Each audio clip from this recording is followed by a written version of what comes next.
Alors, re-bienvenue. Nous allons commencer tout de suite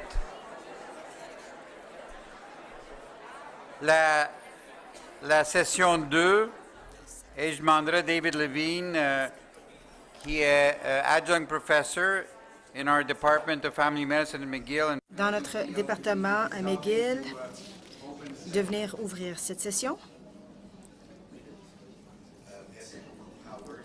Merci beaucoup aux organisateurs. Je pense que c'est une des premières fois que je vois l'histoire du Québec dans son système de santé dans la même salle.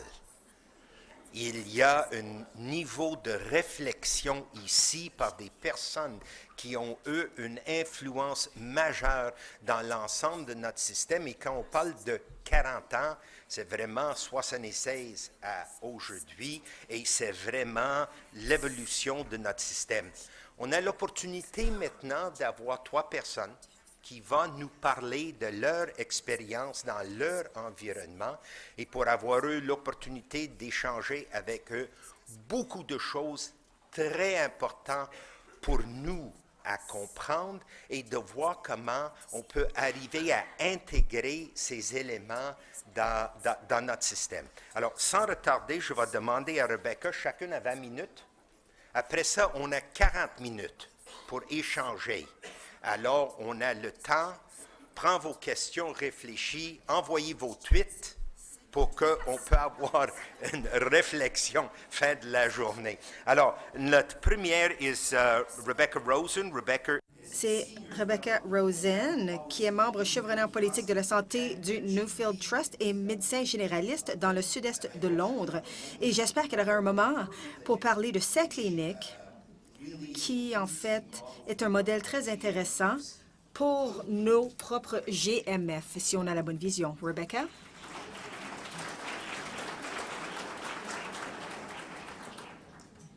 Bonjour à tout le monde.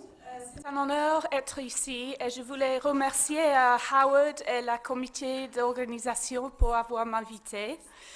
Je voulais remercier aussi les médecins de la clinique réseau de Medistat et du Hillside Family Practice qui m'ont invité hier et avant-hier à visiter leur clinique.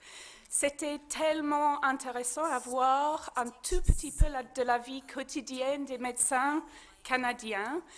Et ce qui m'a frappé, c'est les similarités incroyables entre les changements de policy et les effets qu'ils ont sur la vie quotidienne des médecins dans les deux pays. And just one comment on... Et un petit commentaire sur la question du roulement de vos ministres. Et je dirais, Monsieur Barrett, je crois qu'il a été cloné de notre ministre de la Santé et le nôtre et le ministre de la Santé qui est là depuis le plus longtemps, depuis la conception du système. Donc, désolé. Sur ceci... Pour le français, pour moi, I'm going to read my... Je vais faire ma présentation en anglais. Donc, un survol, je vais vous donner une histoire très rapide de toutes les améliorations de la qualité dans les instituts qu'on a en Angleterre. Je vais me concentrer principalement sur la qualité et les résultats. Et c'est vraiment une question de micro-incitatifs pour des tâches spécifiques et l'introduction récente de la réglementation et de l'inspection. Et ensuite, je vais vous parler d'une alternative, d'un paradigme alternatif pour l'amélioration des soins primaires et certains des leviers alternatifs et des approches qu'on peut adopter pour améliorer la situation. Et ça laissera la communauté des soins primaires mieux équipée pour faire face aux obstacles et aux défis auxquels on fait tous face. Donc, voici un petit historique d'environ 30 ans d'initiatives pour améliorer les soins primaires. Je ne vais pas passer trop de temps là-dessus.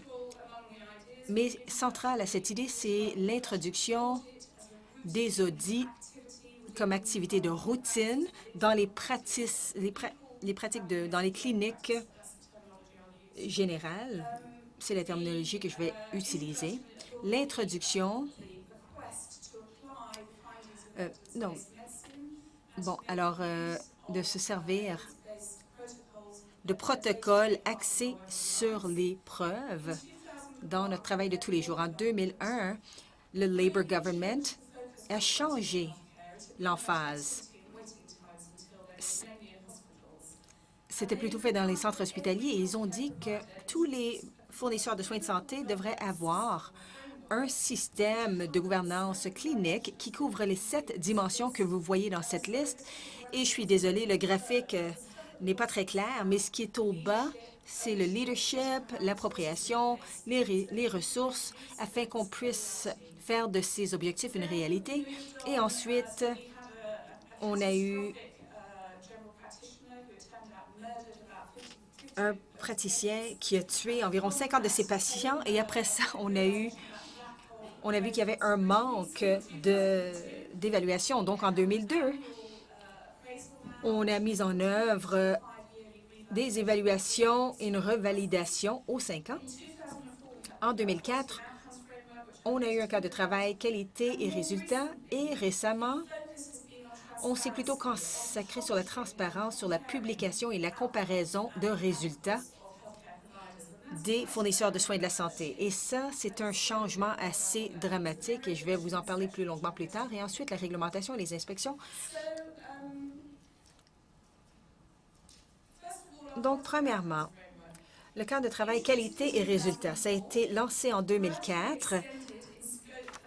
Ça a été élargi en portée et en complexité, mais au cœur de tout ça, c'était de payer pour des petites tâches spécifiques reliées à chacun des domaines du côté gauche ici. Donc, il y avait 19 domaines cliniques où il y avait des mesures incitatives. Maintenant, il y en a moins. Il y a des domaines cliniques et des domaines organisationnels, la documentation, ce genre de choses-là. Ça a contribué jusqu'à 25 des revenus des généralistes. Ça a coûté environ 1 milliard de livres à mettre en œuvre annuellement. Le côté négatif, c'est vu que les gens ont dit que ça changeait les consultations. Ça voulait dire que lorsque quelqu'un rentrait dans la clinique, peut-être que l'agenda était là, mais ce serait peut-être le vôtre aussi. Il y a eu de la résistance en 2014-2015. C'est là où il y a eu la première réduction. Maintenant, il reste environ un tiers des mesures. Donc, d'introduire un système comme celui-ci, ça crée beaucoup d'infrastructures. Ce rapport, du côté gauche, a 159 pages de lignes directrices, quel code utiliser, comment évaluer le nombre de gens dans nos registres. Moi, je n'ai jamais ouvert ce livre, mais quelqu'un dans ma pratique doit le faire et quelqu'un doit me dire un résumé de ce que je dois faire cette année. Le questionnaire sur les comportements de santé, ça a été abandonné, mais le contrôle de lipides doit être sous une certaine valeur, etc. Heureusement, je n'ai pas à savoir qu'est-ce qu'il y a dans ce livre. Et ça, c'est une saisie d'écran. Je suis désolée, c'est pas très clair, mais je voulais vous le montrer parce que, en ligne avec la plupart des systèmes informatisés en médecine, c'est la norme. Vous pouvez probablement pas lire, mais ce sont les mesures pour le diabète. Avez-vous vérifié votre tension artérielle? Est-ce qu'elle est contrôlée? Est-ce que vous avez vérifié vos lipides, vos gras?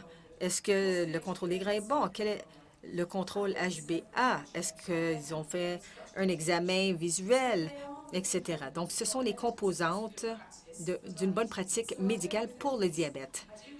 Donc, ça me dérange pas trop, mais il y a des choses qu'on laisse de côté qui me dérangent. Mais ça semble être les composantes de bons soins pour le diabète. Et ce qu'on a fait au bas, ici, vous ne pouvez pas très bien voir, mais c'est une série de boutons.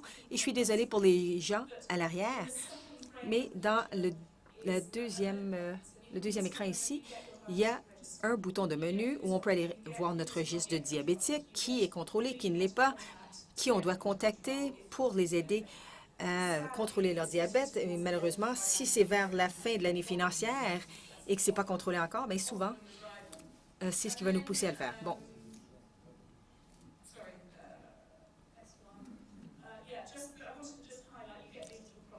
Et on a ces petites boîtes-là. C'est pas de la magie, mais j'ai été très surprise de voir que très peu de vos pratiques sont informatisées dans ce pays.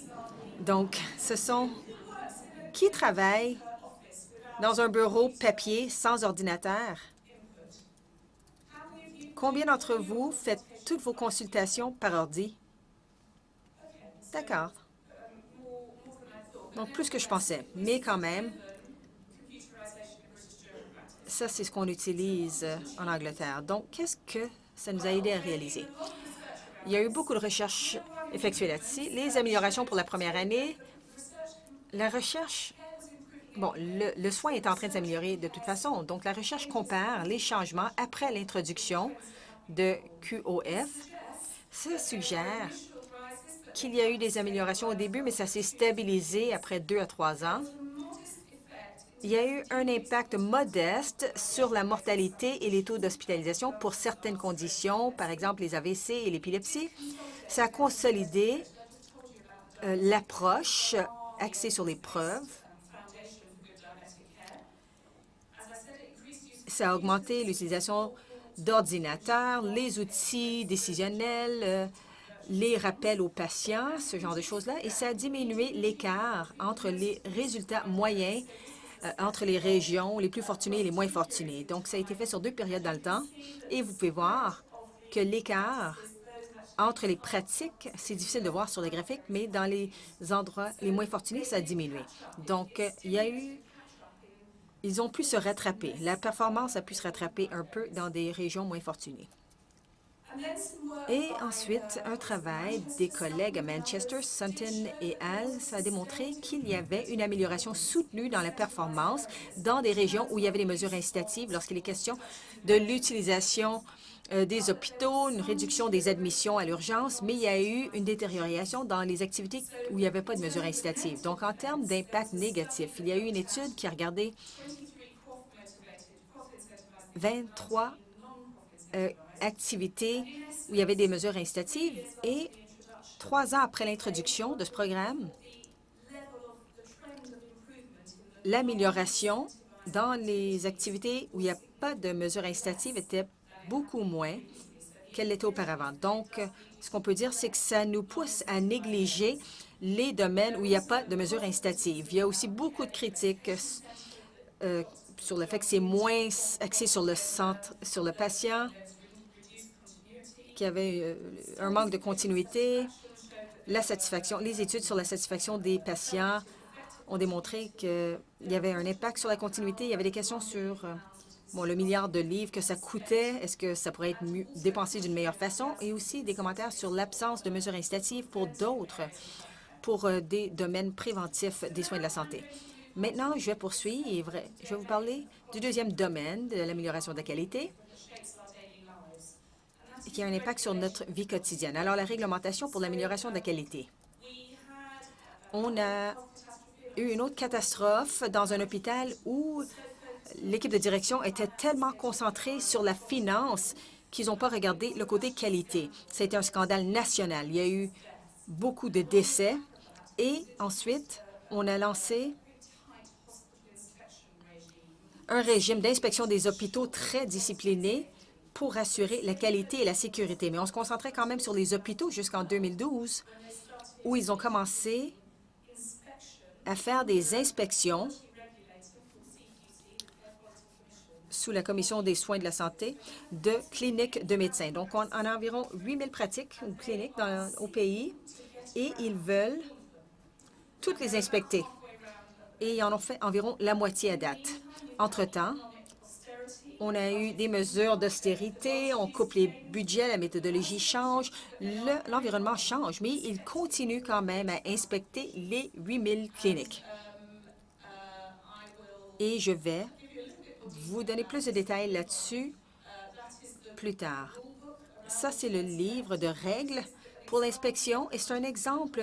Si vous regardez votre pratique sur l'Internet, vous aurez une cote des services sur 5 domaines. Est-ce qu'ils sont sécuritaires?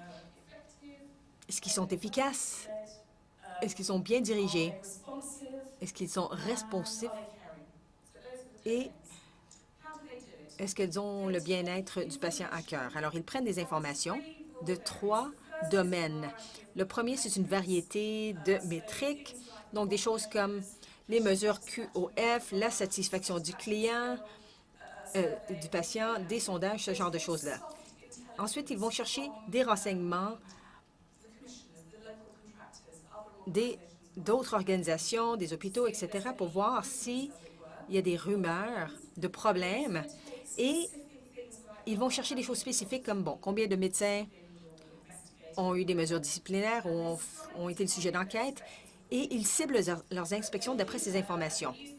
Et ils se servent de ça pour peaufiner leurs enquêtes. C'est intégré aux données. Et ensuite, il y a une visite de la clinique. Donc, la visite de la clinique se concentre plutôt sur ces 5 quadrants. Bon, les soins, l'efficacité, etc., et sur 6 sous-groupes. Les gens âgés, les gens qui ont des conditions à long terme, les familles, les enfants, les gens qui sont d'âge de travailler, les gens qui ont des circonstances qui peuvent les rendre vulnérables et les gens qui ont des problèmes de santé mentale. On a 2 semaines d'avis. Et je dois vous dire que moi, ma clinique n'a pas été inspectée encore et maintenant, je me dis, s'il vous plaît, venez m'inspecter afin qu'on puisse arrêter d'y penser. L'équipe d'inspection arrive dans votre clinique. Habituellement, ils ont un directeur de l'enquête. Il y a un patient formé qui vient observer, peut-être une autre personne qui prend des notes. Ils passent la journée entière, ils parlent aux patients, ils vérifient les températures des frigos. Et je dois vous dire que plusieurs gens avaient des frigos qui n'ont pas été vérifiés ça fait 10 ans qu'ils n'ont pas vérifié leur frigo, puis ils ont des médicaments là-dedans qui sont périmés. Il y a une présentation des docteurs. Ils peuvent regarder vos notes médicales pour voir comment vous gardez vos documents. Et ensuite, ils veulent voir si les employés sont conscients des politiques. Ils vont aller voir le réceptionniste et disent, bon, mais qu'est-ce qui arrive si tu te piques avec une aiguille? Et elle va dire, bon, mais je vais aller à la politique pour ce genre de situation. Donc, ensuite, ce que ça nous donne, c'est un rapport. Il y a du narratif qui nous dit, dans le domaine de tous les gens, cette organisation était bonne parce que ça nous donne une cote pour tous ces domaines. Et c'est un peu difficile à voir, je suis désolée, mais ça, c'est les 300 derniers qu'ils ont fait. Il y en avait 12 qui étaient extraordinaires, 242 étaient bons, 44 avaient besoin d'amélioration et 16 n'étaient pas adéquats. Donc, les cliniques ont été fermées. Alors, ça, c'est les choses où ils voyaient des égouts dans le sous-sol, ce genre de choses-là. Donc, qu'est-ce qu'on peut dire de ce système? Bon, mais comme j'ai dit, nous, on n'a pas eu l'évaluation encore, mais ça nous pousse à penser à comment on travaille sur les 5 thèmes clés. On doit se concentrer. On a mis à jour 50 politiques. Il y en a peut-être seulement 5 ou 10 qui sont pertinentes, alors ça crée beaucoup de travail. On fait des activités, des fausses activités. Je dis des fausses activités parce qu'on a dû... Ils regardent comment on gère les aidants. On a un gros programme en ce moment d'amélioration. Et les aidants, ce n'est pas une de nos priorités. On aimerait bien, on va y arriver, mais on devait faire toutes sortes de travail et mettre un babillard avec l'information pour les aidants. Et je ne sais pas si ça nous aide à nous améliorer. Donc, il y a beaucoup de choses esthétiques qui se passent. Et ensuite, des frustrations, le coût de la conformité, ça prend beaucoup de temps, les visites sont stressantes et il y a des doutes quant à l'impact sur la qualité. Donc, je veux penser à une alternative. Ça, c'est Don Berwick. Combien d'entre vous connaissez Don Berwick? Vous savez qui il est? C'est mon gourou et je suis très impressionnée par lui. C'est un expert en amélioration de la santé aux États-Unis. Il a passé beaucoup de temps au Royaume-Uni et lui, il dit qu'on ne peut pas inspecter jusqu'à temps qu'on obtienne la perfection. Et lui, il veut encourager une ère morale pour les améliorations avec moins de mesures, avec plus de professionnalisme, de confiance, d'implication des patients. Et vous pouvez aller lire ces articles sur Internet. Mais je voulais vous donner vous présenter une étude de cas. Alors, comment on peut voir ça en œuvre comme alternative pour l'amélioration? Voici des photos de Tower Hamlets à Londres. C'était la première municipalité où plus de 50 de la population était de culture ethnique. Il y a une très grande communauté. Le diabète est terrible là-bas. Il y a beaucoup de diabète. Ils ont les pires métriques au pays. Et maintenant, ils ont les meilleurs. Et voici comment ils y sont arrivés. Le cadre de travail et de la qualité est encore là. Mais ce qu'ils ont fait, c'est qu'ils ont concentré leurs efforts sur des améliorations menées par des pairs. C'est mené par des pairs et il y a beaucoup d'appui. Est-ce qu'il me reste seulement une couple de minutes? Bon. Donc, ils ont divisé leur territoire de 250 000 patients en 8 réseaux, 5 à 8 cliniques dans chaque, 25 à 40 000 patients par clinique. Et ils ont donné des ressources. Il y a eu un gérant de réseau, un administrateur et un analyste des données. Et ils ont créé des mesures incitatives plus petites. Le groupe doit progresser. C'est comme l'éducation chinoise. Dans les écoles, le groupe doit progresser afin d'obtenir l'incitatif. Ce n'est pas les médecins individuels. Donc, ils ont fait des révisions par les pairs, des mentorats qui allaient dans des cliniques, des mentors qui allaient dans des cliniques. Ils se rencontrent mensuellement, ils regardent les données. Ils ont des sessions d'éducation avec des conseillers locaux. S'il y a quelqu'un qui a une mauvaise performance, ils doivent voir s'ils doivent ne pas leur donner les incitatifs ou aller les aider. Et une clinique, c'était tellement difficile qu'ils se sont tous rassemblés. Ils ont fait des sessions de plus. Alors, c'est une question de soutenir les gens pour mener au changement de comportement. Alors, quelques diapos sur l'impact. Alors, ça a été introduit en 2009. Tallahassee, c'est la ligne rouge. Et Londres est en mauve. La rouge, c'est Tower Hamlets. Donc, ici, c'est la mortalité. Les facteurs de risque sont plus contrôlés. Donc, pour résumer, je crois qu'il y a des preuves que des approches micro-incitatives ont amélioré la qualité des soins dans la pratique générale, mais ça a absorbé beaucoup d'énergie. Ça a demandé beaucoup d'énergie où on se concentre sur de très petites tâches. Et j'ai dit plus tôt que ce que j'ai entendu dans les questions, c'est qu'est-ce qui se passe en Angleterre. Mais on parle d'une transformation du rôle des généralistes. Il y a des réseaux. Ces réseaux semblent être l'avenir d'un système beaucoup plus intégré, un type Jean Kaiser à la verticale avec le reste du système de la santé. Et si tous les généralistes sont comme des rats dans une roue qui courent, bien, ils ne sont pas en train de penser à comment ils pourraient travailler de façon intégrée, de changer leurs tâches, de collaborer avec d'autres. Donc, je crois que cette approche par réseau a beaucoup de potentiel. La réglementation a éliminé certains mauvais. Il y a beaucoup de gens qui vérifient leur réfrigérateur maintenant, mais moi, je crois que si on veut vraiment changer les soins, on ne peut pas avoir un régime de peur. Et je crois qu'il y a des alternatives qui mènent à l'amélioration. Je pense que cette étude de cas que je vous ai montrée, c'est un exemple d'une approche qu'on pourrait envisager.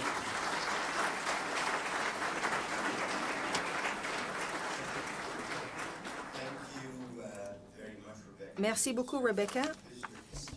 À poser à elle et en comparaison avec nous autres. Sans retarder, je vais demander à Joshua Tepper, qui est médecin de famille, vient de l'Université de Toronto. Il est président-chef de la direction du Quality des services de santé d'Ontario. Et on va discuter, établir une culture de l'amélioration de la qualité en soins de première ligne. Et je pense que ça tombe très bien avec les commentaires de Rebecca qui a dit c'est le leadership clinique, le leadership des pairs qui est requis. Peer leadership and clinical leadership is one of the key. C'est l'élément clé, une des solutions clés. Joshua? Good morning, bonjour. Merci, c'est un plaisir d'être ici aujourd'hui. Merci pour toutes les personnes qui ont organisé cette opportunité. It's very tempting to reach further. C'est tentant de me servir de mon français de secondaire 3, mais je ne vais pas le faire. Je devrais vous dire que si vous venez me voir pour me parler, je vais essayer de vous parler avec mon français de secondaire 3. Alors, la menace est faite. La traduction a été fantastique, donc merci aux traducteurs. Ils sont en arrière. Je suis un peu déçue, par contre. Lorsque vous avez parlé de Bonnet et de Party Plans, j'ai essayé de comprendre de quoi elle essayait de dire et la traduction n'a pas passé. Donc, le français à l'anglais canadien était fantastique, mais l'anglais britannique, c'est un peu différent. Vous savez, on lit dans les journaux qu'est-ce qui se passe au Québec et en Ontario, ça semble être assez éloigné. Mais d'être ici aujourd'hui, de sentir l'énergie, sans suggérer si cette énergie est positive ou négative, on sent vraiment l'énergie, négative ou positive. Et je dirais que c'est assez dirigé comme énergie. La question, et on fait le même exercice en Ontario, on appelle ça « Les patients en premier ». C'est une initiative très ambitieuse pour changer non seulement les soins primaires et la santé publique, et pas seulement notre structure régionale, c'est vraiment, et pas seulement les soins à domicile, c'est vraiment, tout est en changement, en transformation. Et vous savez, nous, en Ontario, on apprécie votre expérience. Mais où est-ce qu'on commence? Et ma réponse à ça, ce serait de commencer avec la qualité. De commencer avec la qualité. Et on essaie vraiment de mettre de l'avant pour le bien-être de nos patients un argument que tout changement l'objectif devrait être d'améliorer les soins qui sont offerts aux gens qui viennent nous voir. Donc, parlant de la qualité. Parce que le problème, c'est que dès que je parle de qualité, chacun d'entre vous, vous avez compris exactement ce que je voulais dire. Mais si je vais l'écrire sur un bout de papier, vous allez tous voir des choses différentes. Et je vous entends, les gens disent, bon, il faut qu'on se concentre sur la qualité et la sécurité. La sécurité, en fait, ça fait partie de la qualité. Les gens disent, oh, tu sais quoi, c'est bien qu'on veuille de la qualité, mais eux, ils veulent seulement des efficiences. Mais en fait, l'efficacité ou l'efficience est un aspect de la chose. Bon, c'est bien vouloir la qualité, mais où est la voix du patient? On ne peut pas avoir un projet qualité sans entendre la voix des patients. Et moi, j'ai beaucoup aimé les deux questions posées des patients. Ce sont des patients qui ont dit, bon, quelle est notre place dans tout ça?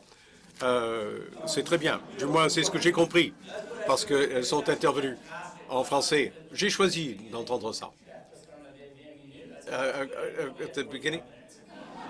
Mais c'est bon de pouvoir interpréter les choses comme on veut, parce que j'ai cru comprendre que j'avais 40 minutes et pas 20, quand vous l'avez dit en français. Alors, en Ontario, on a créé un panel d'experts pour définir la qualité, et ils ont pris à peu près 6 mois. Et même si c'est une habitude bien à l'ontarienne de redéfinir les choses, parce qu'on aime beaucoup redéfinir les choses. Bon, cette fois-ci, on a décidé de faire une exception et d'adopter les 6 dimensions de la qualité de l'Institut de la médecine. On pourrait organiser toute une conférence pour prendre les cheveux en 4. Bon, on va prendre les qualités. Voici les 6 dimensions. Ce sont des paramètres raisonnables. Et passons. Tout ce que nous devons faire, par contre, doit être mesuré en fonction de ces 6 éléments. Alors, partons avec la qualité et procédons. Alors, quelles sont les choses que nous faisons à Health Quality en Ontario dans le domaine des soins de première ligne, pour avancer la qualité dans le cadre de ces 6 dimensions? Et ça va faire contrepoids par rapport à la première intervention de ce matin, parce que nous ne pouvons pas réglementer et nous n'avons pas de levier financier pour mener des stratégies de micro-incitatifs. Alors, nous devons faire ce qui dit Berwick. La tâche n'est pas d'assurer la qualité par l'argumentation, mais de bâtir la qualité. Mon organisme a l'air bien mieux et mon titre a l'air bien plus important en français. Alors, je vais insister qu'on le traduise et qu'on s'en serve en Ontario. Mais je vais passer au travers de 6 choses que nous essayons de faire collectivement pour créer une culture de l'amélioration de la qualité. Une culture qui vise à faire mieux. Alan Forrester est vice-président pour la qualité. C'est un interniste, un peu un ami de la médecine de famille. Et il dit, bon, quand on parle de qualité, les gens disent, bon, est-ce que vous pensez que je vais au travail tous les jours en voulant nuire aux gens? Évidemment que non. Je fais mes quarts d'urgence et je travaille à l'abri et à mon cabinet de médecine de famille, pas dans l'intention de nuire aux gens. Mais la question est de savoir, est-ce qu'on y va tous les jours avec l'engagement de faire chaque jour un peu mieux? C'est différent et c'est ça la qualité. Et c'est ce qui est visé par ces 6 initiatives. Alors, je vais passer rapidement au travers et nous pourrons aller plus profondément dans la périodication des réponses. Alors, les rapports qui sont volontaires, privés, ils ne sont pas affichés sur des sites web et ainsi de suite. Et nous les faisons depuis un certain temps. Bon, on a une trentaine ou quarantaine d'indicateurs. On peut savoir comment on s'en tire, comment on se classe comme clinique et comment se passe dans votre domaine et à l'échelle provinciale. Et on permet aux directeurs et aux chefs des groupes de recevoir les données sur les tendances pour qu'ils puissent avoir des discussions au niveau des spécialités à propos de ces indicateurs. Alors, on a un problème technique au niveau des volumes, mais vous voyez quand même une augmentation constante dans la participation, dans les centaines quand même, et les réponses sont positives, même si le nombre est encore très faible. Alors, c'est trop petit pour que vous puissiez lire, mais je vous le montre parce que... Je vais voir si j'ai un pointeur laser. Ah, un pointeur au laser. Oui, voilà. Ça, c'est... je n'irai pas plus loin dans la technologie, moi. Alors, on a les indicateurs, et vous, et la province et la région. Mais ceci est très important pour moi. Ce que vous avez ici, parce qu'il y a des hyperliens, tout ça est en ligne, c'est comment faire mieux. Parce que la pire chose que vous puissiez faire à quelqu'un, c'est de lui dire c'est pas assez bon, et en enchaînant, bonne chance. Ou vous ne faites pas bien, et je vais revenir dans 3 mois pour vous dire que vous ne le faites pas bien. Alors, il faut des conseils fondés sur des données probantes, avec des liens à des outils. Bon, si ce n'est pas suffisant, voici 1, 2, 3, des choses que vous pouvez faire pour faire mieux. Bon, critiquer sans donner les moyens de s'améliorer est une forme de mauvais traitement. On ne peut pas faire ça. Alors, ce qu'on dit aux gens, c'est que, bon, si ce n'est pas suffisant, voici les 3 choses que vous pouvez faire pour vous améliorer. Alors, au niveau de la sensibilité, de la spécificité de chacun des indicateurs, je ne vais pas aller dans le détail, je vous le promets, mais le rapport est assez complet. Même si on a une clientèle qui est un peu biaisée. Bon, ce que je fais pour les réfugiés, c'était différent des hommes sont les hommes SDF et ma clientèle médecine de famille. Bon, il y a quelque chose pour tout le monde dans les indicateurs sur ces 2 diapos. Bon, les plans d'amélioration de la qualité. L'Ontario a la plus grande initiative régionale du monde au niveau des améliorations de la qualité systémique. Nous avons plus de 1000 organisations qui soumettent à Qualité de la santé Ontario leur plan d'amélioration. Et il faut que la direction de la clinique signe, mais aussi le niveau le plus élevé de l'administration, le président du conseil de l'hôpital, le président du conseil et le directeur exécutif du conseil de médecine de famille, à tous les foyers qui offrent des soins et des centaines de cliniques de première ligne. 289 cliniques en tout. voici les priorités, voici les cibles. On va peut-être laisser tomber les cibles de l'année dernière, mais voici ce sur quoi on va se concentrer cette année. Et on ne peut pas les soumettre sans les patients. Les patients doivent participer à la rédaction de votre plan. Vous ne pouvez pas le soumettre en vous disant voici ce que les médecins et les infirmières ont pensé faire.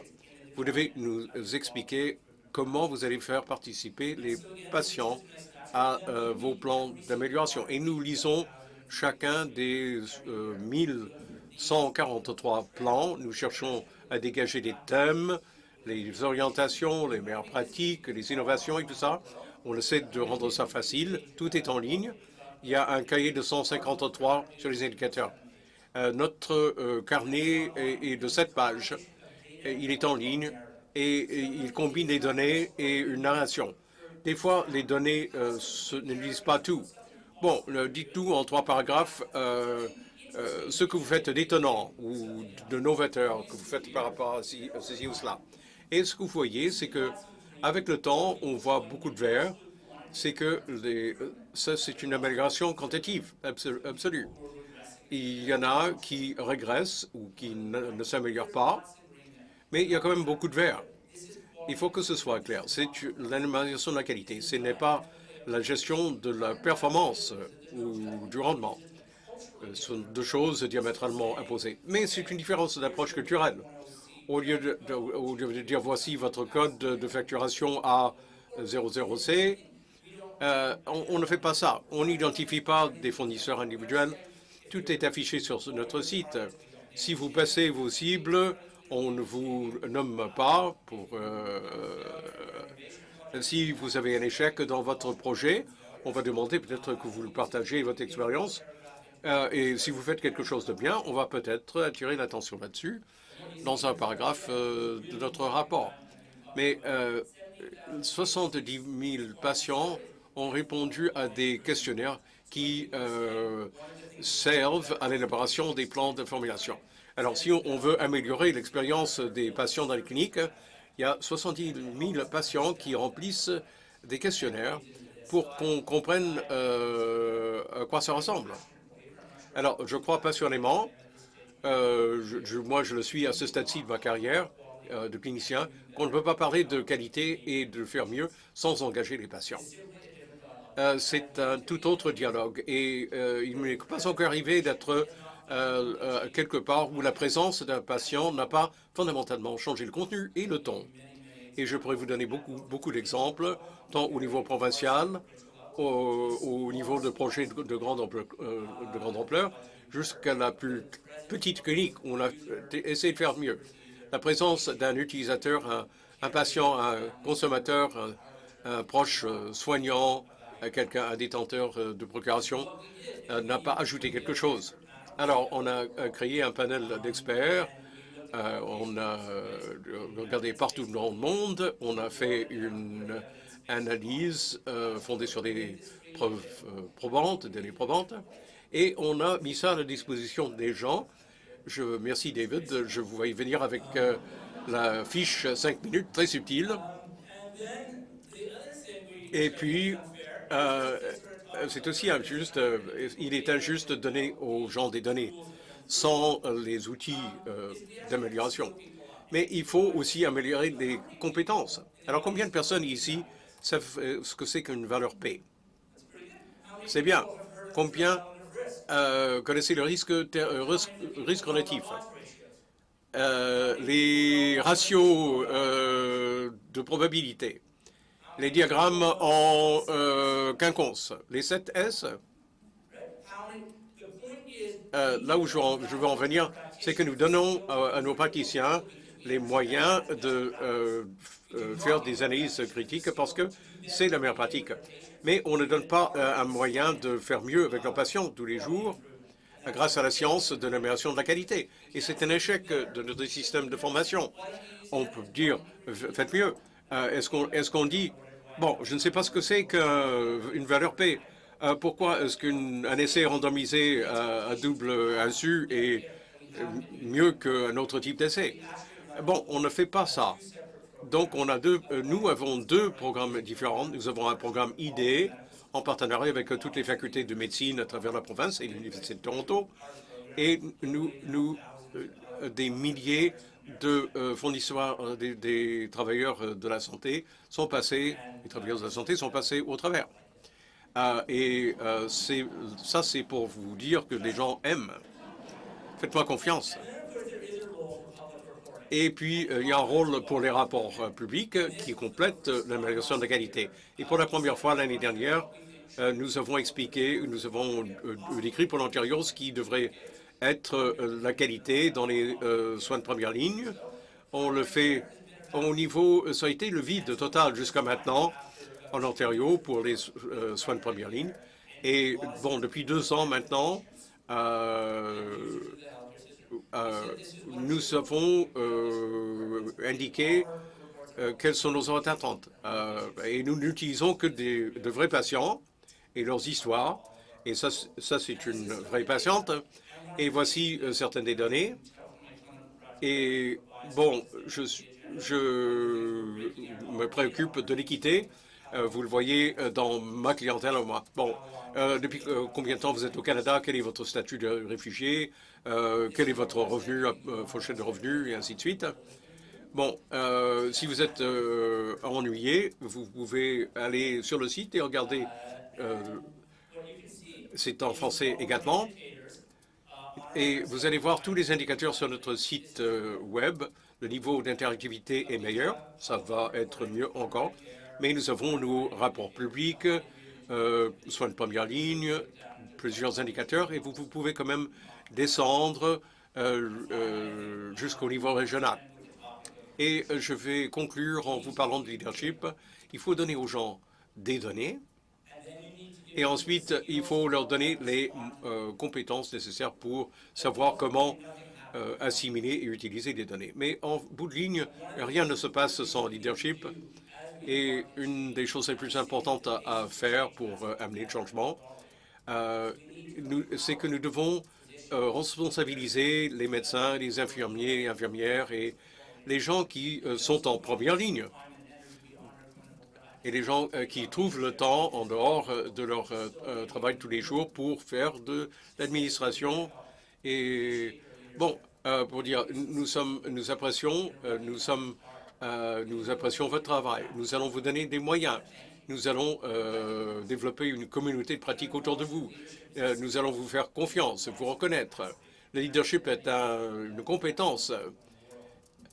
Et le NHS au Royaume-Uni excelle au niveau de la reconnaissance. Mais nous aussi, nous devons faire quelque chose. Et c'est pour ça que nous avons engagé David Kaplan de l'hôpital North York General pour être le chef de notre projet en Ontario. Alors, si on combine les 6 choses, nous espérons qu'en bout de ligne, que nous allons avoir un système qui va mettre la qualité, qui va faire passer la qualité en premier pour tous nos patients. Excellente présentation.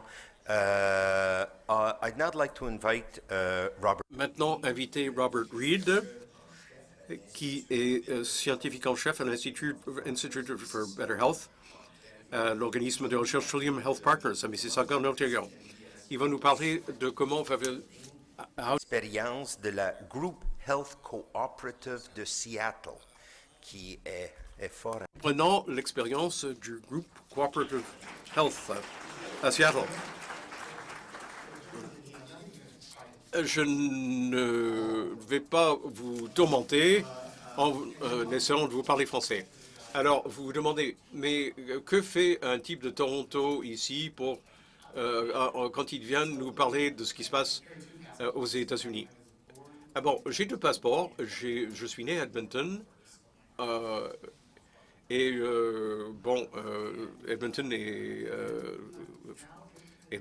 dans le nord d'Edmonton, donc je suis touché par la tragédie de Fort McMurray. Mais depuis 10 ans, j'ai étudié à Toronto et j'exerce maintenant, mais depuis 10 ans, je travaille aussi aux États-Unis, à Seattle, Alors, je vais mettre mon passeport canadien de côté pour l'instant et je vais vous parler de la santé aux États-Unis.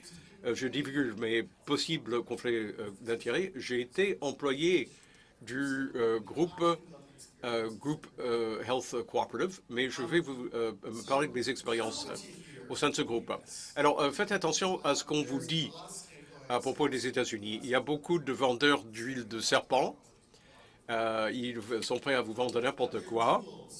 Mais il y a quand même des bijoux dans le domaine et de bonnes leçons à apprendre. Uncle Sam va être qui l'an prochain? Et à quoi ça va ressembler? Si c'est Donald Trump, il faudrait qu'on attache nos ceintures, si c'est Trump.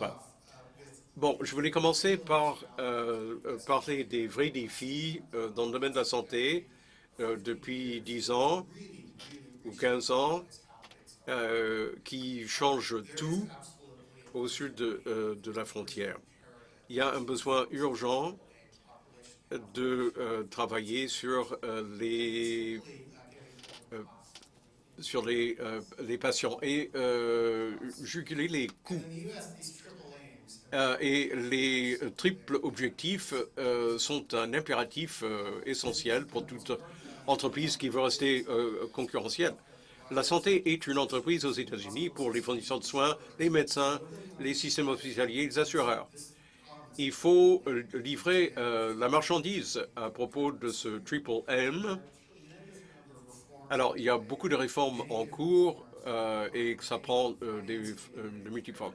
Bon, le financement aux soins intégrés, la technologie de l'information en santé et l'émergence de l'Accountable Care Organization, l'organisation imputable, qui essaie de reproduire l'expérience de Kaiser Permanente, le coopérative de santé, à travers les États-Unis.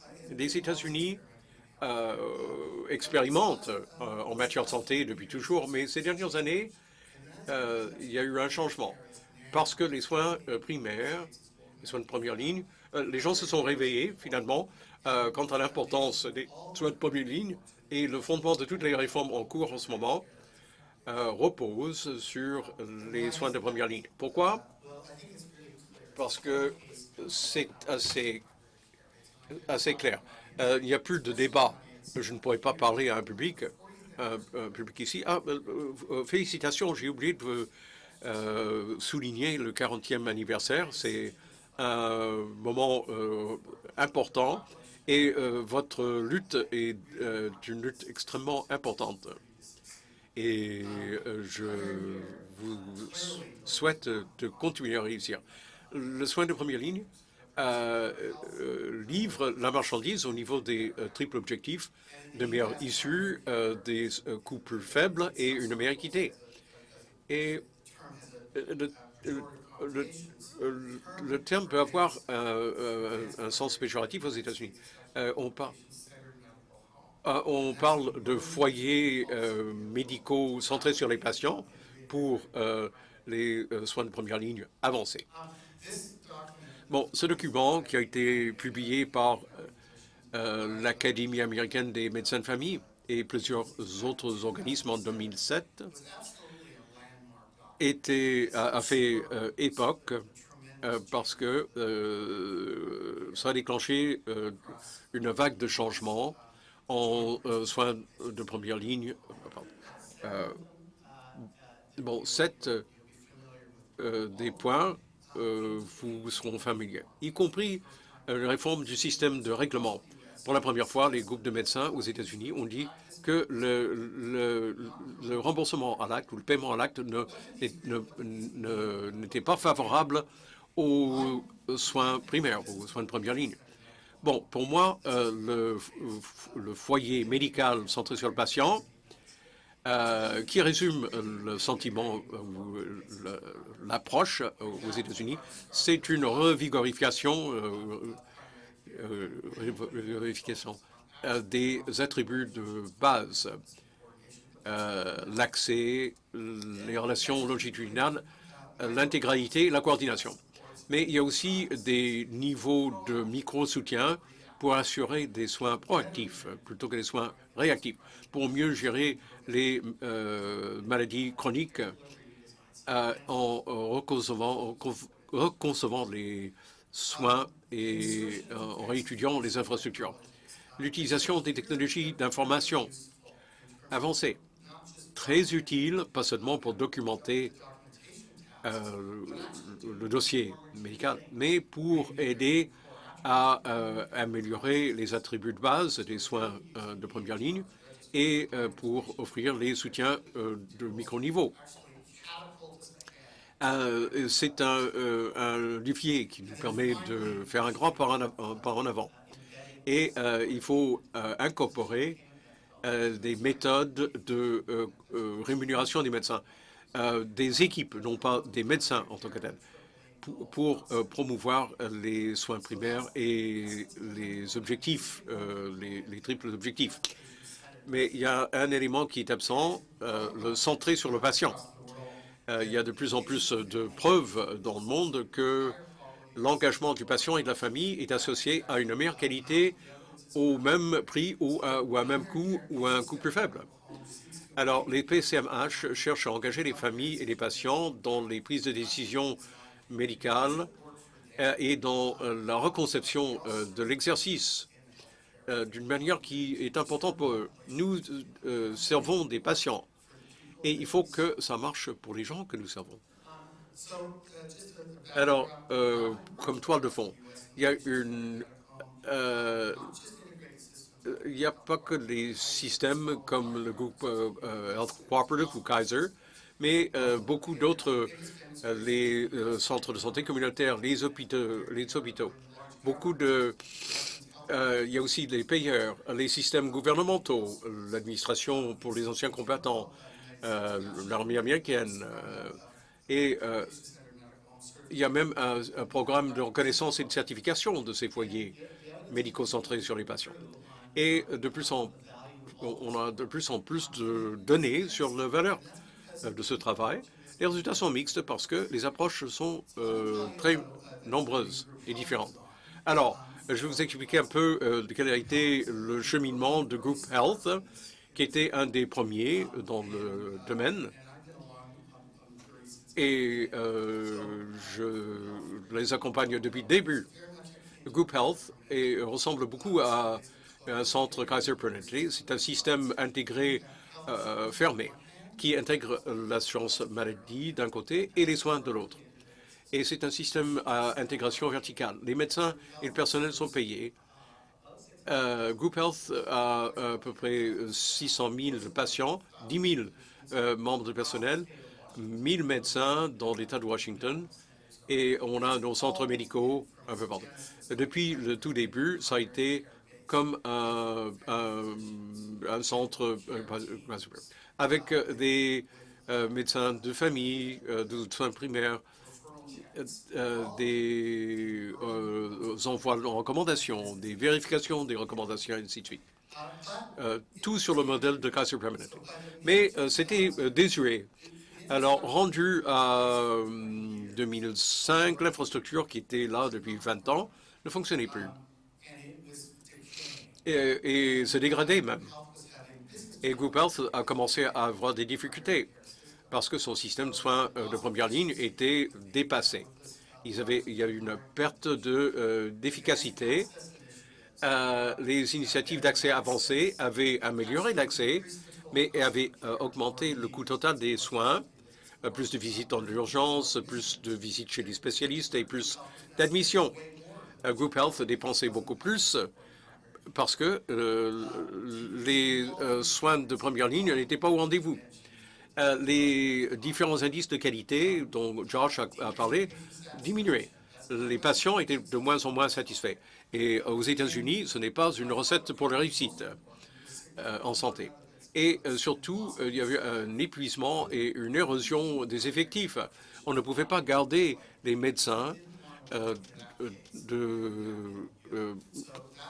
première ligne parce qu'ils ne voulaient pas travailler à ce rythme. Alors, le directeur médical en 2005 a dit il faut qu'on réinvente tout. Nous devons faire les choses autrement.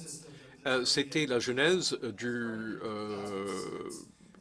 notre voyage qui a commencé en 2006 chez Group Health. On essaie de reconcevoir les soins de première ligne à partir de zéro, avec un prototype dans une clinique, l'évaluation de ce prototype et la reproduction du prototype dans tout le système. Et rendu en 2012, on était rendu à la version 2 du Medical Home. L'autre chose que je voulais dire, c'est que on a incorporé les patients. On a invité des patients, des utilisateurs à s'asseoir pour parler des interactions. Et on a interrogé les membres des équipes de soignants. C'était vraiment centré sur les utilisateurs comme processus depuis le départ. Et voici quelques visages de gens qui sont de bons amis. Alors, pour aller très vite, ce que Group Health a fait, il y a plein d'articles là-dessus, si ça vous intéresse. Group Health a dit qu'il faut investir dans les soins de première ligne. Il faut mettre de l'argent sur la table pour voir si on peut voir un rendement de cet investissement à plus long terme. Alors, la promesse était qu'on va investir dans les soins de première ligne avec l'attente que ça va se traduire par des économies en bout de ligne parce qu'on va éviter des hospitalisations. Alors, on a engagé du personnel et on a ramené le nombre de médecins de 2300 à 1800. On a amélioré la situation au niveau des rendez-vous. On a intégré de nouveaux membres d'équipe. On a en co-localisation pour qu'ils puissent travailler en équipe. On a libéré du temps pour que les gens puissent lire leur courriel et répondre aux appels téléphoniques et avoir des initiatives basées sur la valeur. Voilà un certain nombre de changements, mais il y a eu des changements au processus aussi, grâce aux équipes et aux patients. Et évidemment, on peut aller très loin dans le détail, mais on a entendu les patients dire qu'ils ne voulaient pas toujours venir voir le médecin, ils voulaient faire des choses de façon virtuelle. Ils voulaient avoir un contact par courriel, envoyer un texto, ce genre de choses-là. Donc, il y a eu beaucoup d'emphase sur la médecine virtuelle.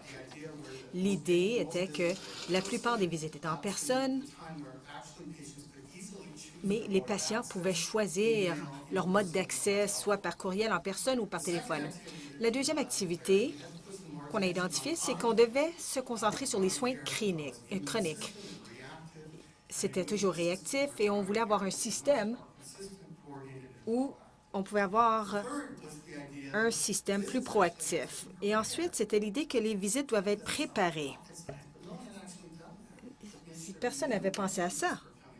On voulait savoir quand est-ce que les gens venaient, pourquoi ils venaient, quels étaient les objectifs de la visite, afin qu'on puisse préparer les visites et qu'il n'y ait pas beaucoup de perte de temps pendant ces visites. Donc, le temps a été maximisé. Et en créant plus de temps, ça nous a permis de rejoindre plus de clients de façon proactive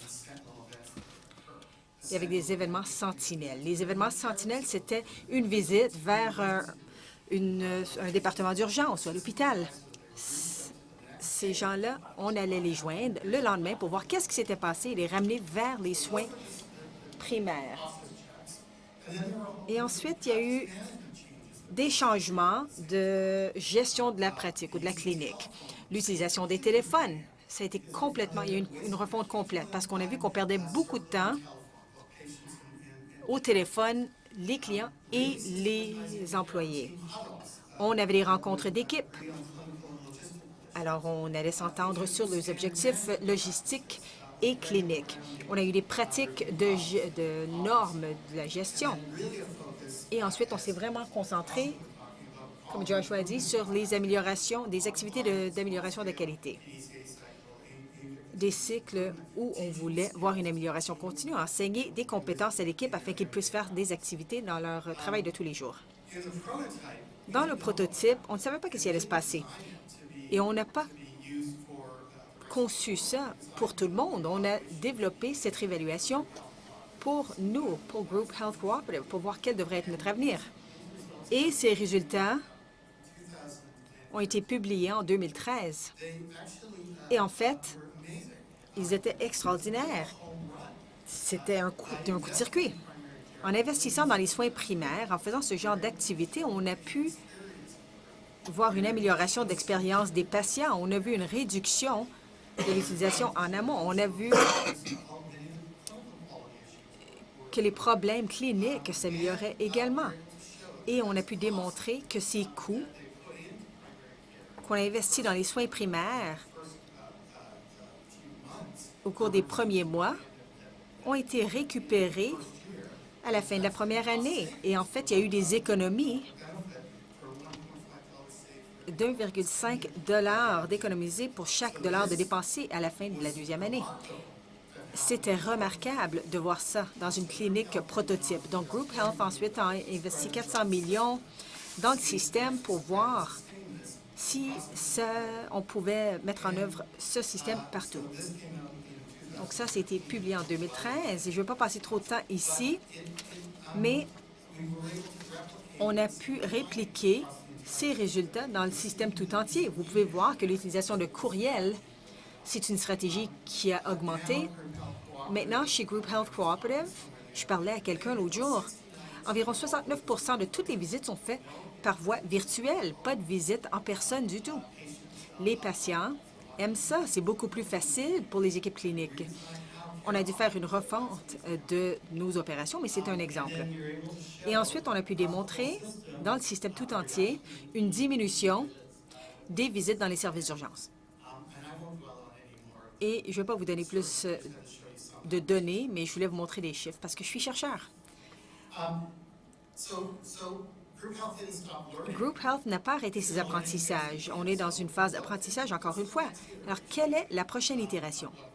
La prochaine version de ça? Et voici les choses que nous envisageons. Une vraie insertion de la stratification des risques et une emphase sur les patients complexes pour leur donner plus d'attention dans les soins primaires. On va travailler sur la distribution des tâches afin que tous les membres de l'équipe s'épanouissent pleinement. Et l'utilisation d'aides médicaux et de travailleurs qui pourraient faire des tâches qu'ils ne pensaient pas être capables de faire. On voulait se concentrer sur l'amélioration de l'esprit d'équipe, de stratégie d'équipe pour soigner les gens.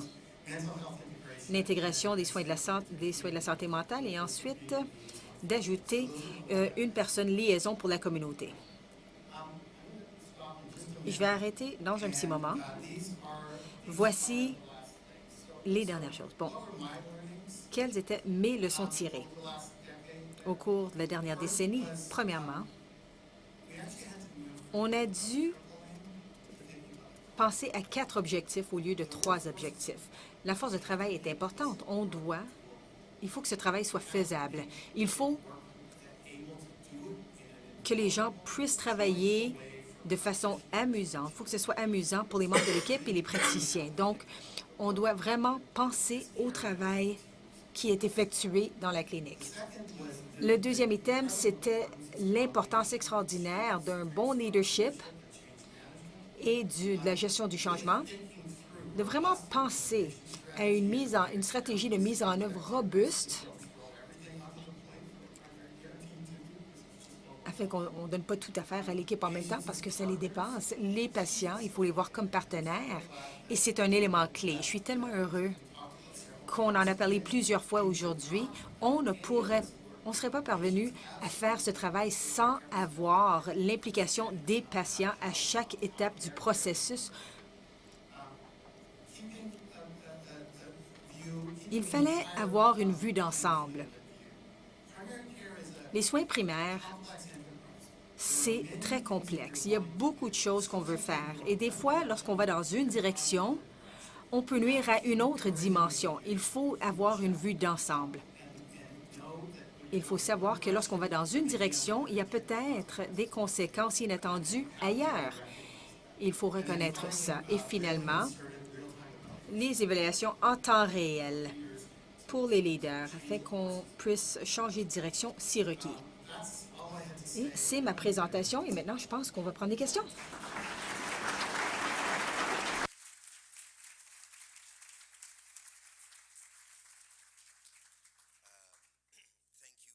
Alors j'ai réussi à trouver.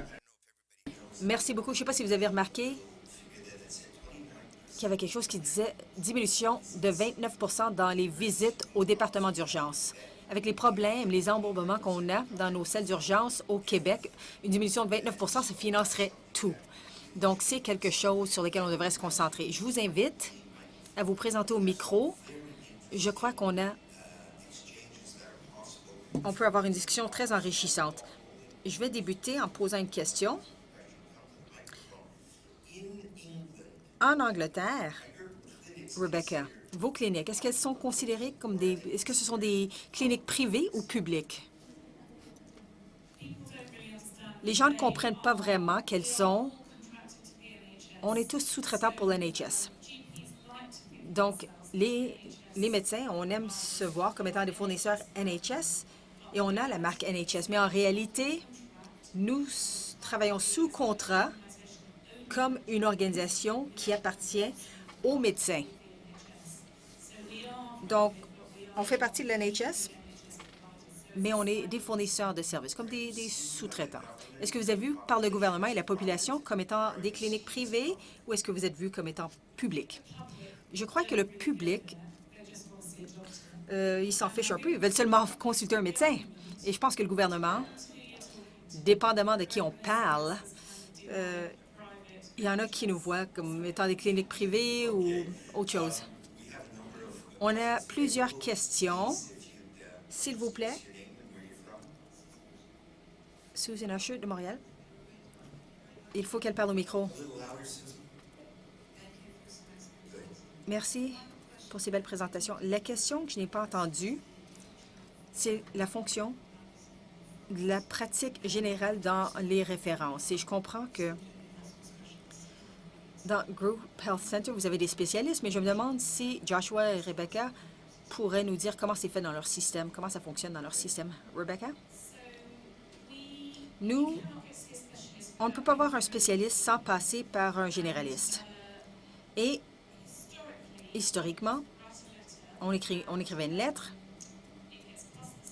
et c'est envoyé au spécialiste, et ensuite, ils vont prendre ce patient, gérer ses soins, et ils se font payer à chaque fois qu'ils voient le patient, et ensuite, ils nous le renvoient.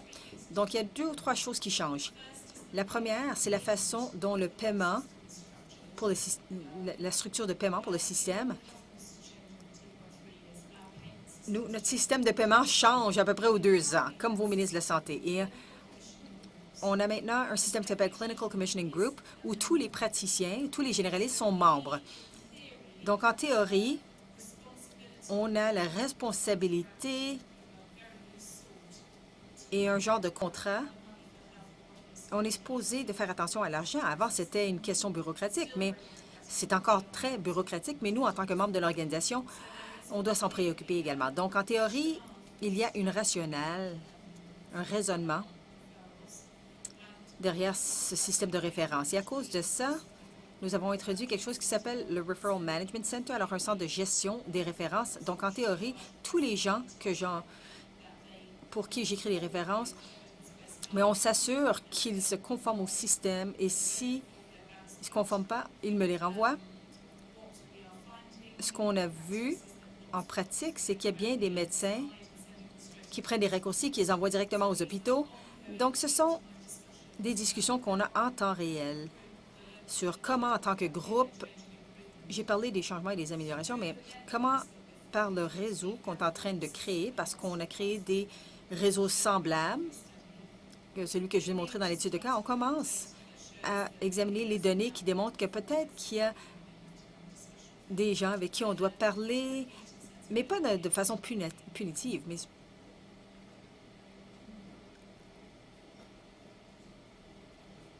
Est-ce que vous pourriez répéter la question, s'il vous plaît? Les références vers les spécialistes. Bon, les références à Perth Health, c'est on essaie de garder les choses à l'interne autant dans la mesure du possible et on doit aussi gérer les spécialistes. Donc, c'est un service dédié. Un des défis chez nous, et Barbara Starfield en a parlé il y a plusieurs années, le plus grand défi dans les soins primaires, c'est de savoir qu'est-ce qui est compréhensif, qu'est-ce qui est dans le panier de services qu'on garde dans les soins primaires et quels sont les services qui doivent être offerts par les spécialistes. Et je ne pense pas qu'on a trouvé la solution encore. Donc, il y a beaucoup de travail qui se fait faire chez Group Health pour essayer de comprendre quelles sont les pratiques exemplaires concernant les références et les soins compréhensifs pour s'assurer qu'on n'envoie pas trop de gens vers des spécialistes, même s'ils n'en ont pas besoin. À part l'évaluation, je vais ajouter à cette question, à part l'évaluation, est-ce qu'il y a un accès facile? Est-ce qu'on peut voir un spécialiste assez rapidement?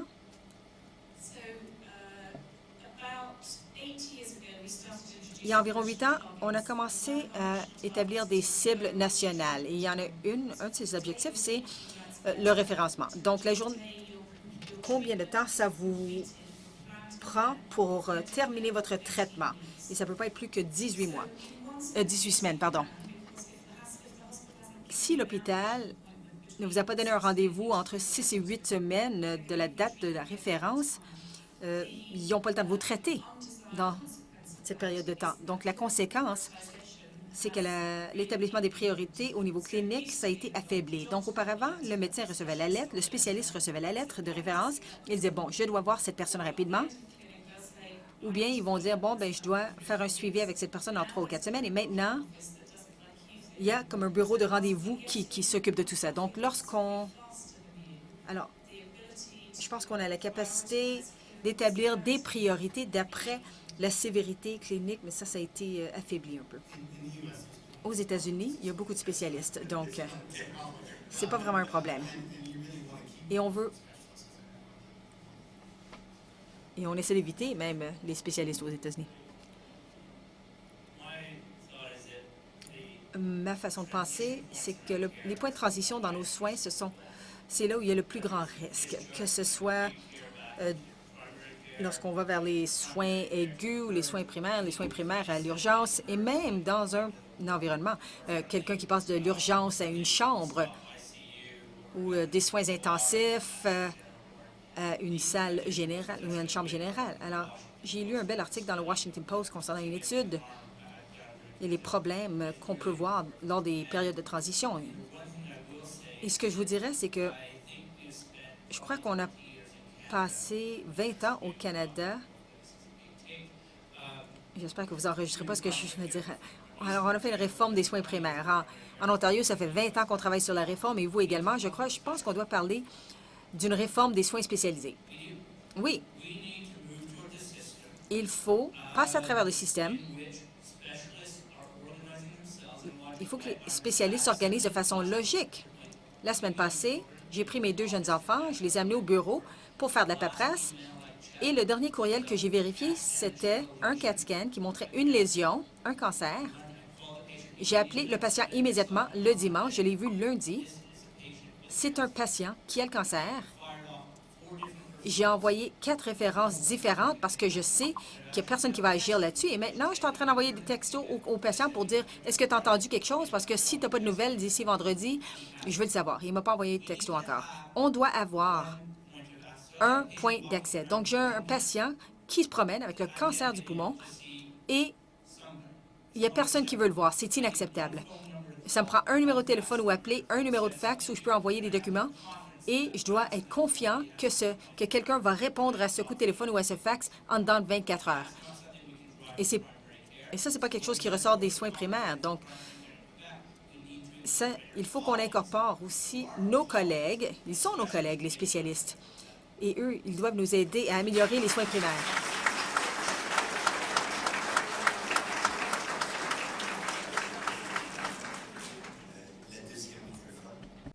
Hi, my name.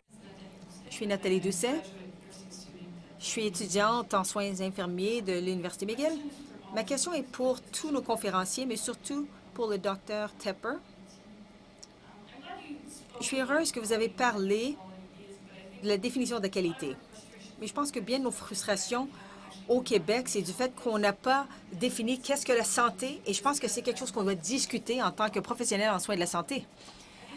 Je crois que, vous savez, le PowerPoint que vous avez présenté avec les 6 innovations, les 6 dimensions, si on se sert du système biomédical, où on guérit les bobos, et ensuite les déterminants de la santé, les 6 dimensions ont une définition complètement différente. Donc, si vous parlez au Dr Barrett d'efficience, par exemple, ça ne va pas être la même chose que si vous me parlez à moi. C'est pas la même chose. Donc, du moment qu'on n'ait pas une définition de la santé, on ne parlera jamais la même langue. Donc, moi, j'étais à la rencontre avec le Dr Barrett il y a quelques semaines et c'est frustrant lorsqu'on a plein d'études et on amène ça à l'attention du ministre de la Santé. Et c'est pas qu'il n'écoute pas, c'est qu'on ne parle pas la même langue et on n'a pas la même définition de qu'est-ce que la santé. Et je pense que ça fait partie de la culture au Québec, qu'on est encore très confus, je crois. C'est une présomption. Même ici, on a dit aujourd'hui, les docteurs sont au cœur des soins primaires. Je pense que, les soins de la santé primaire, c'est une question de communauté. Les communautés devraient être au centre de ça, et les patients, pas les médecins, pas les professionnels des soins de la santé. Parce qu'on ne peut pas bâtir un système autour des professionnels, que ce soit des médecins ou des infirmières. Et je crois que ce qu'on discute vraiment dans nos débats avec le ministre de la Santé, ici en ce moment, c'est les valeurs. Quelles valeurs est-ce que nous avons en tant que société et notre système de la santé? Et qu'est-ce qui est reflété dans nos valeurs? Notre système de la santé, de la façon dont il est structuré, qu'est-ce que ça reflète en termes de nos valeurs en ce qui a trait à la santé? Donc, je pense que c'est une discussion. Peut-être que c'est l'université qui fait ça à mon cerveau, mais en tout cas, je pense que c'est important parce qu'on parle toujours, on insiste tellement et on parle d'interdisciplinarité et d'impliquer les patients parce que le modèle biomédical dont on se sert en ce moment, oui, c'est les médecins en ce moment sont au cœur de l'univers des soins de la santé. Est-ce que ça fonctionne? Je ne sais pas. Mais le modèle biomédical ne nous permet pas d'impliquer les patients. Et ça ne permet pas une approche interdisciplinaire. Comment est-ce qu'on change le modèle afin que le modèle implique naturellement les patients et d'autres professionnels des soins de la santé? Donc, encore une fois, ma question c'est qu'est-ce que la santé? Merci. Merci pour la question très simple. Vous savez, je suis complètement d'accord avec les 2 tiers de vos commentaires sur le besoin de penser aux valeurs et de la communauté. Mais où je suis en désaccord un peu, c'est qu'on ne peut pas se servir des dimensions de la qualité pour y arriver. Donc, une des dernières dimensions de la qualité, c'est l'équité. Et en fait, au cours des 6 derniers mois, 8 derniers mois, on s'est servi de cette dimension de l'équité pour avoir des conversations qui nous ont mis très mal à l'aise sur comment est-ce qu'on peut passer des soins de la santé à la santé. Parce qu'en fait, le taux moyen de tabagisme en Ontario est environ 19,9 %, donc environ 20 %. Mais lorsqu'on divise ça par niveau de salaire, c'est les plus pauvres qui fument. C'est la même chose pour le suicide. Lorsqu'on regarde l'accès, et en fait, l'accès pour les gens, lorsqu'on regarde les échéanciers de soins, c'est pas si pire. Mais lorsqu'on divise ça par si l'anglais n'est pas leur langue maternelle ou le français, ça change dramatiquement. Ça change par région géographique. Moi, je passe beaucoup de temps dans les régions éloignées. Donc, un accès rapide aux soins, ça change. Alors, on se sert de ces dimensions pour changer les conversations concernant les déterminants sociaux de la santé. Donc, ce que ça nous prend, c'est un levier et un cadre de travail. C'est très difficile parce que si on veut seulement parler des temps d'attente, c'est pas assez. Mais je crois que si on commence avec la qualité et qu'on dit, bon, la qualité comprend ces 6 dimensions, bien là, on pourra travailler en amont. mais je pense qu'on pourra faire du progrès. Je vais essayer de répondre à votre question, moi aussi. La réponse est oui. La réponse est oui. Non.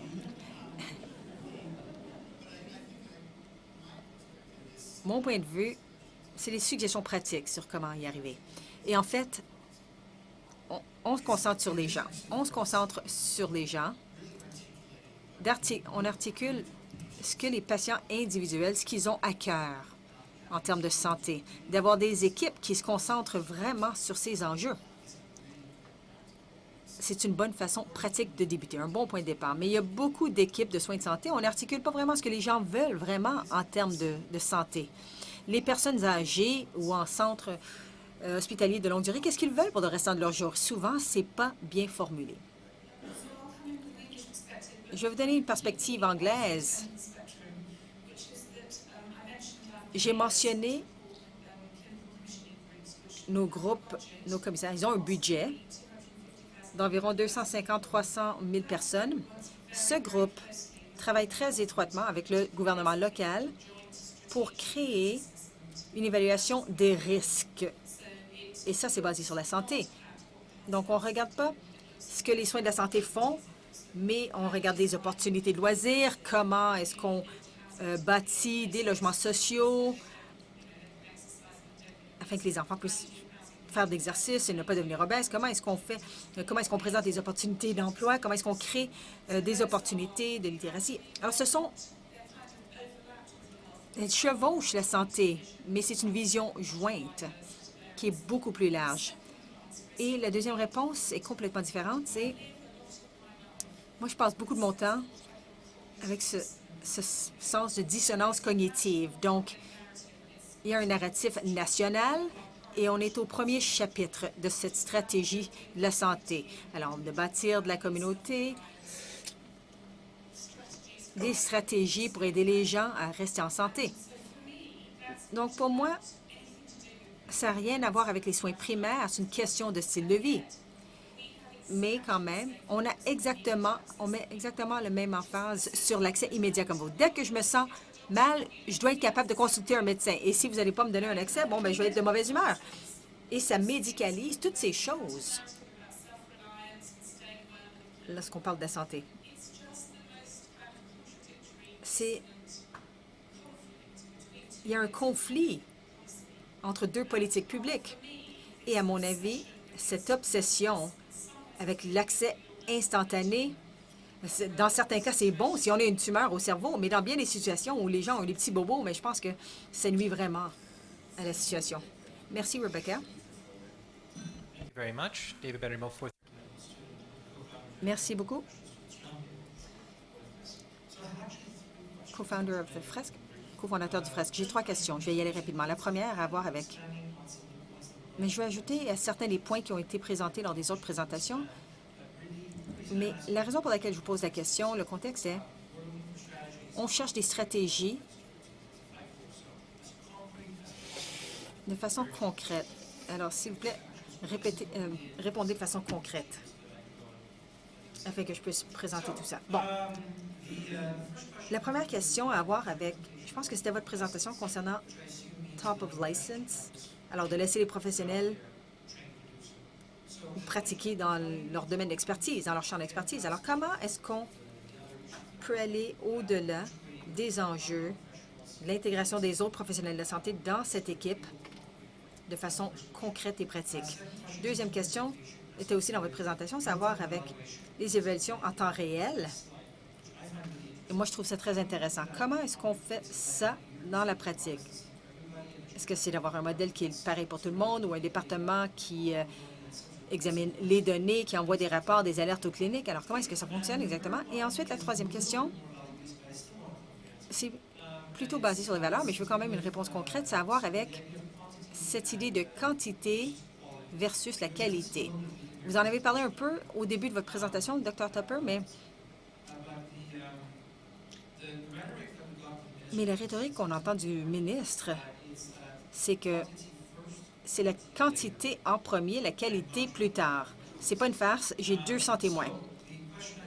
Donc, la question que j'ai pour vous serait, qu'est-ce que je pourrais dire qui démontrent que cette approche ne fonctionne pas et que ça mène à des dépenses plus élevées à long terme. Merci beaucoup. Merci. Qui veut débuter? Je peux répondre aux deux premières questions et ensuite je demanderai à quelqu'un d'autre de parler. En termes de la première question, je pense que c'est un élément clé. On veut que les médecins fassent du travail de médecin, que les infirmières fassent du travail d'infirmière, etc. Ça coûte cher de demander à des docteurs de faire des tâches administratives. Notre approche, quelle était, c'était de travailler en équipe. Et les équipes décideraient qui fait quoi et quand et comment ils pourraient fonctionner en tant qu'équipe. Et c'était un exercice de travail d'équipe.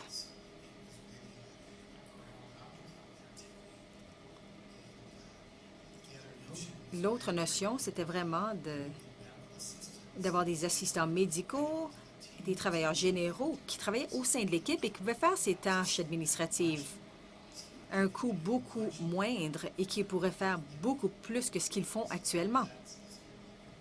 Alors ça a été l'approche pour nous. En termes d'évaluation en temps réel, je pense que c'est essentiel et ça fait partie du cadre de travail lorsqu'on met les choses en œuvre et qu'on les teste. Il y a des preuves probantes concernant sur comment on peut y arriver. Et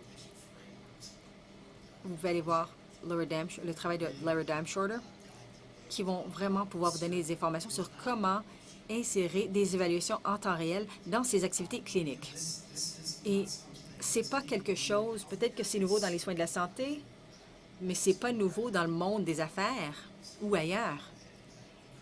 Et je vous encourage à lire du matériel sur ça. Ça va vous montrer comment procéder. Excellent. Merci. Quantité versus qualité. Deux commentaires rapidement. La bonne chose, lorsqu'on cherche des éléments pratiques, c'est que, heureusement, nos défis ne sont pas uniques. Et je dis ça dans le sens que les systèmes de santé ont tous de la difficulté avec ça. La bonne nouvelle, c'est qu'il y a toujours d'autres gens qui ont essayé de faire des choses. Donc, lorsqu'il est question du travail des médecins et de la portée de la pratique, bien, il y a beaucoup de littérature et beaucoup d'exemples très spécifiques au Canada, au Québec, en Ontario et dans d'autres parties du monde. Et vous pouvez trouver ces informations très rapidement. Donc, ça, c'est la bonne nouvelle. Bon, quantité versus la qualité, je pense qu'on essaie de s'éloigner de cette idée qu'il y a une recette magique. C'est pour ça qu'il y a 6 dimensions de qualité. C'est pour ça qu'aujourd'hui, vous avez entendu parler de 6 idées différentes dans l'amélioration de la qualité. Et 2 outils très importants concernant les incitatifs financiers et réglementaires. En tant qu'agence, je n'ai pas d'autorité réglementaire, donc je ne m'en sers pas, j'en parle pas. Mais je comprends et croyez-moi, lorsque j'étais au gouvernement, j'ai fait passer beaucoup de réglementations et beaucoup de lois.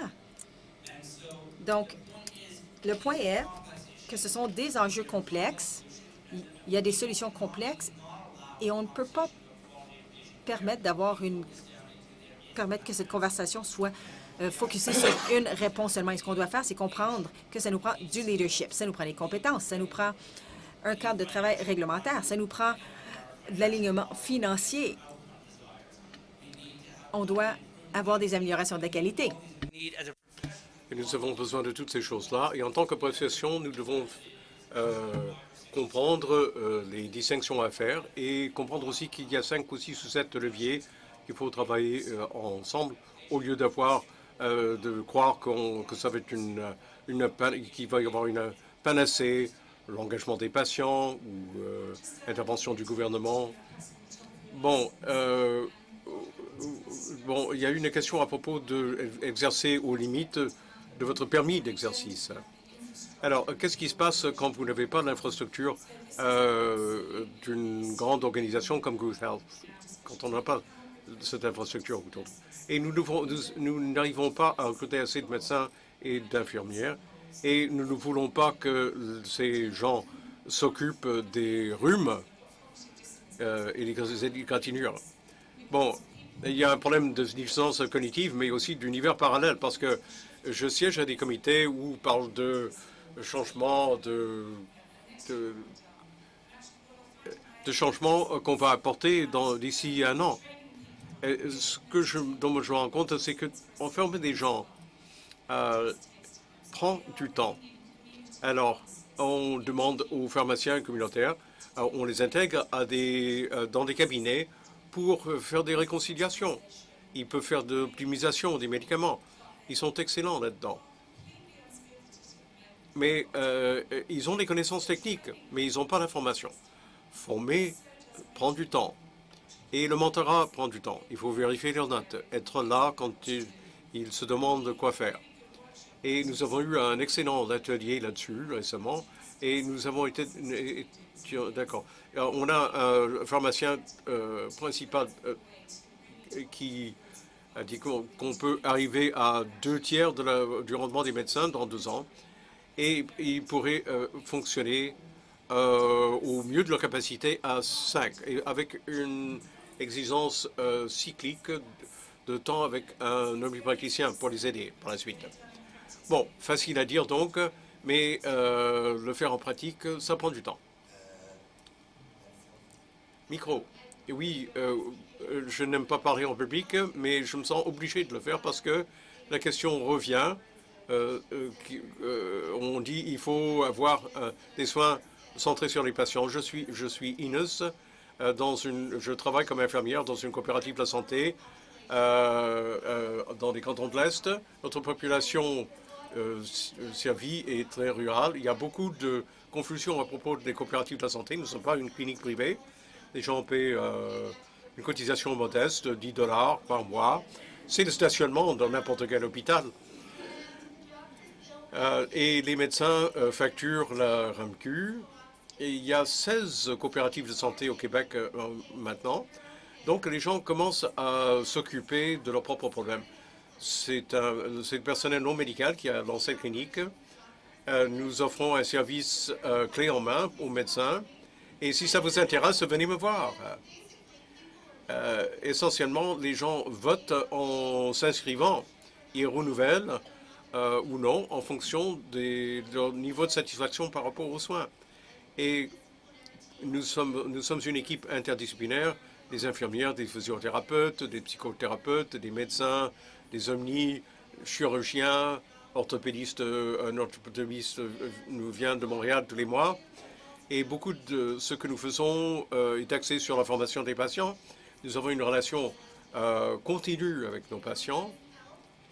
Qu'est-ce que c'est que la santé? On fait beaucoup de promotion de la santé. Tout ne doit pas nécessairement être vu par un médecin. Et les médecins qui ne sont pas contents ne renouvelleront pas et nous cesserons d'exister si on ne fait pas bien notre travail. Et il y a de plus en plus de gens qui commencent à penser que ça pourrait être une solution. Il y a aussi la rentabilité. C'est essentiellement... Bon, les médecins facturent leur consultation au RAMQ et tout le reste est payé par les membres. N'est-ce pas une solution possible?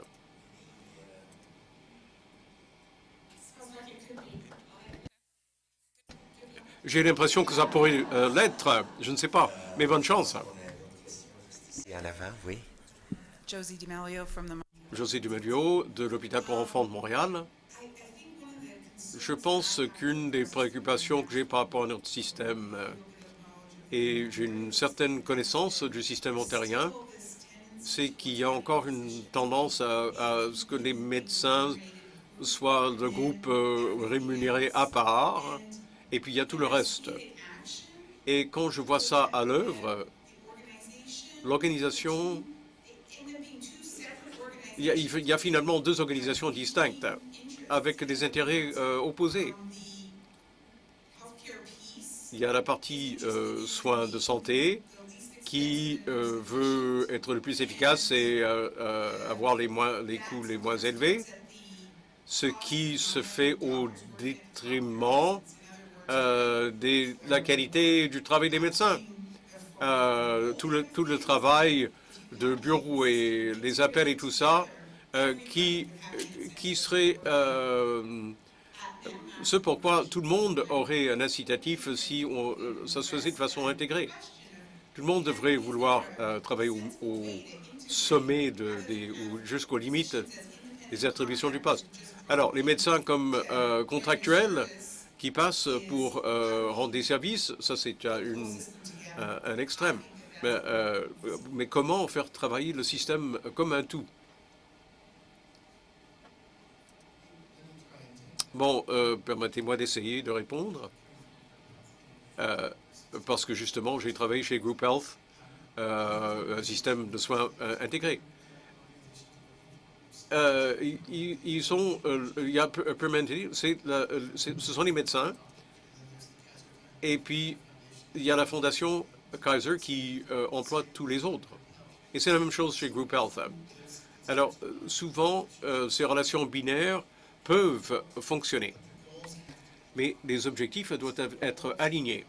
Donc, les objectifs, là où vous voulez vous rendre, il faut des intérêts communs et il faut des priorités et un alignement au niveau des incitatifs. Alors, l'incitatif chez Group Health était que les médecins et tous les autres travaillent ensemble, parce que sinon, Group Health cesserait d'exister, ferait faillite. Il y avait une forte motivation pour travailler ensemble, en bout de ligne. Ce n'était pas parce que, bon, les deux organisations il y avait peut-être de la friction entre les deux, mais manifestement, ils peuvent travailler ensemble. C'est ça qui est essentiel. Les objectifs et les incitatifs doivent être alignés. Bon, j'ajouterai une petite chose. Vous avez parlé de votre tradition des vérifications de santé annuelles. Nous ne faisons pas ça du tout au Royaume-Uni. Si je vois un enfant sain qui court sur un terrain de jeu, je me dirais bon, pourquoi le vérifier s'il n'en a pas besoin. Bon, j'ajoute ça parce que ce serait un coup de moins. Bon, une question, Tony. Oui, 30 secondes. I'll say this for 3 speakers. Bon, nous avons parlé de comment avancer. C'est un de nos thèmes. Est-ce que vous pourriez, vous trois, vous engager à poursuivre des discussions sur la réforme des soins de première ligne au Québec? Parce qu'on voit aujourd'hui à quel point on ne fait pas assez pour apprendre entre les provinces. L'Ontario est une grande province comme nous qui fait face aux mêmes problèmes. Et nous avons des mêmes croyances, des mêmes aspirations. Nous croyons en l'importance des soins de première ligne. Alors apprenons les uns des autres. Alors pouvons-nous compter sur vous? C'est très bien.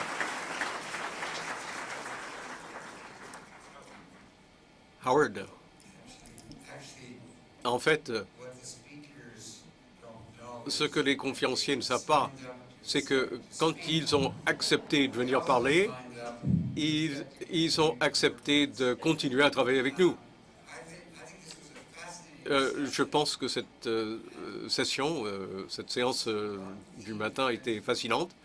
Le thème qui se dégage pour moi, c'est la gestion du changement.